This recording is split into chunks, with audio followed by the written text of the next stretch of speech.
कौन कहता है कि बॉडी सिर्फ नॉनवेज से बनती है? भाई ये सबसे बड़ा मीथ है। जय श्री कृष्णा, मैं कुंज आपका दोस्त।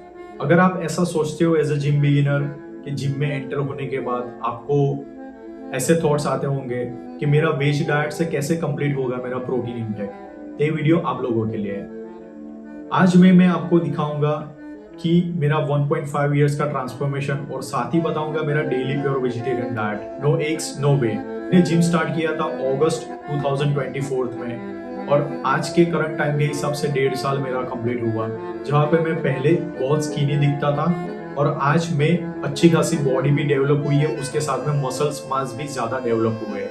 ये वीडियो के थ्रू मैं आपको बताऊंगा कि मैं कौन सा डाइट फॉलो करता हूँ। तो चलो शुरुआत करते हैं, वीडियो एंड तक देखना जिससे आपको हेल्प हो सके। सबसे पहले बात करते हैं मेरे डाइट की। तो मैं 45 मिनट्स जिम से पहले मैं फॉलो करता हूँ ब्लैक कॉफी विदाउट शुगर और उसके साथ में हो गया डेट्स एंड पाइनएप्पल। फिर बाद में वर्कआउट प्रोग्राम फॉलो करता हूँ पुश पुल एंड लेग, जिससे मुझे ज्यादा रिजल्ट्स मिलता है। 45 मिनट्स या तो 60 मिनट्स का मेरा जो वर्कआउट रहता है, उसके बाद मैं फॉलो करता हूँ मील। मेरा होता है कंपलसरी 100 ग्राम टोफू या तो पनीर, या तो उसके साथ में हो गया सलाद हो गया, या तो बेसन का चिल्ला हो गया, इडली हो गया, पोहा विद पीनट्स हो गया। ये सब फूड में डेली में रोटेशन रखता हूँ, लेकिन एक चीज कंपलसरी है, इसके साथ में डेली 100 ग्राम पनीर रेगुलर खाता ही हूँ, जिससे मुझे इनफ प्रोटीन मिल जाए फर्स्ट मील में ही। फिर बाद में 2 घंटे के बाद मैं peanut butter smoothie 200 ml milk हो गया, उसके साथ में 1 स्पून पीनट बटर हो गया, उसके साथ में म्यूजली हो गया, चिया सीड्स हो गया।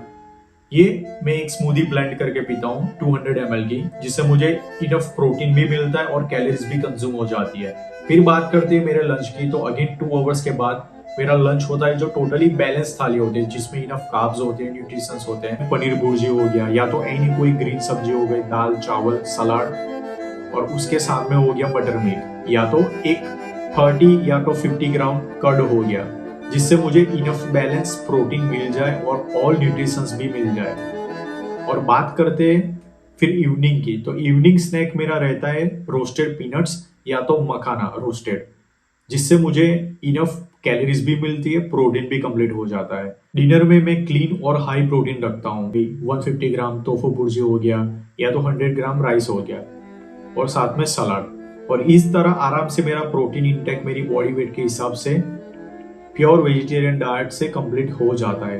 एक और इम्पोर्टेंट पॉइंट, अगर हम ज्यादा कार्बोहाइड्रेट्स खाते हैं और एक्टिविटी वर्कआउट के हिसाब से बर्न नहीं करते, तो एक्स्ट्रा कैलोरीज फैट के फॉर्म में स्टोर हो जाती है। इसलिए कार्ब्स को हीट नहीं करना, बस क्वांटिटी और टाइमिंग सही रखनी है। और एक बात क्यों एसिड्स की, हमारी बॉडी को टोटल 20 अमीनो एसिड्स की जरूरत होती है। इनमें से 11 अमीनो एसिड्स बॉडी खुद बना लेती है, लेकिन जो बाकी 9 होते हैं वो एसेंशियल अमीनो एसिड्स होते हैं, जो सिर्फ खाने से मिलते हैं। इसी वजह से उन्हें एसेंशियल बोला जाता है। अगर आप ऐसा सोचते हो कि आप ये सब चीज पे फोकस नहीं करोगे, तो ये सबसे बड़ी गलती हो सकती है। और भाई प्रूफ भी क्लियर है, ICMR का report according healthy Indian adults के लिए सेफ प्रोटीन रिक्वायरमेंट होता है 0.3 ग्राम से पर बॉडी वेट के हिसाब से। तो वेज डाइट में भी बॉडी बन सकती है बिना एग्स और वे प्रोटीन के भी, बस डिसिप्लिन और कंसिस्टेंसी जरूरी है। अगर बात करें वे प्रोटीन की, तो आप ले सकते हो अगर आपका प्रोटीन कंप्लीट नहीं हो रहा है आपके मील के थ्रू, क्योंकि ज्यादातर लोग ऐसा सोचते हैं कि डेली 6 मील खाना पॉसिबिलिटी ही नहीं है। तो आप एज अ वे के हिसाब से देख सकते हो, तो ये सही है, क्योंकि आपका प्रोटीन कंप्लीट नहीं हो रहा है तो आपकी बॉडी ग्रोथ नहीं होने वाली। क्योंकि मैं ज्यादातर फोकस करता हूँ मेरा डेली 6 मील कंप्लीट होना ही चाहिए, क्योंकि मेरा एक माइंड क्लियर रहता है कि मुझे ये फोकस करना ही है। अगर आप ऐसा सोचते हो कि आपके इतने सारे मील नहीं कंज्यूम कर पाओगे एज अ वर्क के हिसाब से या तो डेली लाइफ के हिसाब से, तो आप या तो वे प्रोटीन ले सकते हो, जिससे आपको एक स्कूप में 25 ग्राम प्रोटीन मिल सकता है। तो वेज डाइट में भी बॉडी बन सकती है बिना एग्स और वे के भी, बस डिसिप्लिन और कंसिस्टेंसी जरूरी है। तो भाई याद रखना, प्रॉब्लम ये नहीं है कि आप वेज हो, प्रॉब्लम ये है कि आप कंसिस्टेंट नहीं हो। Thank you so much.